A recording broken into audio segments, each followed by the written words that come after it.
Pak ditë më parë përfundoi në total rehabilitimi për herën e dytë që pas ndërtimit të saj të pikës panoramike. Në balkonin e Vlorës nisi heqja e xhamave të thyrë dhe zvendësimi i tyre, por dhe vendosja e strukturave metalike. Kur u mendua se ky problem u zgjidh dhe pika panoramike do të rehabilitohej në gjithë territorin e saj, gjithçka mbeti pezull. Në balkonin e Vlorës punimet të cilat u realizohen mund të cilësohen të pjesshme dhe të papërfunduara.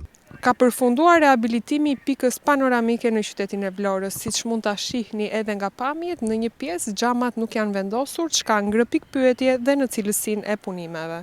Në pjesën fundore të pikës panoramike, xhamat nuk janë vendosur, teksa duket sikur ka përfunduar fondi për blerjen e xhamave të tjerë, pasi tjetër shpjegim nuk ka. Në këtë pjesë, të cilat janë pa xhama, është e prerrezikshme të shkosh pranë tyre, pasi mund biesh duke rrezikuar jetën. Gjithashtu është lënë pa vendosur edhe struktura për alumini, e cila do të vendosë sipër xhamave për t'u dhënë këtyre të fundit qëndrueshmëri. Siç mund të ndiqni dhe nga pamjet, edhe një pjesë e kangjellave rrethuese nuk janë zvendësuar, ku edhe sot pas rehabilitimit lëvizin prej vendit. Projekti mbetet tepër delikat ndaj ndërtimeve, por edhe ndaj personave të papërgjegjshëm, pasi në të mungojnë kamerat e sigurisë që mund të parandalojnë ndërhyrjet apo dhe të gjejnë përgjegjësit. Gjithashtu i gjithë territori vijon të jetë ende i pa rehabilituar.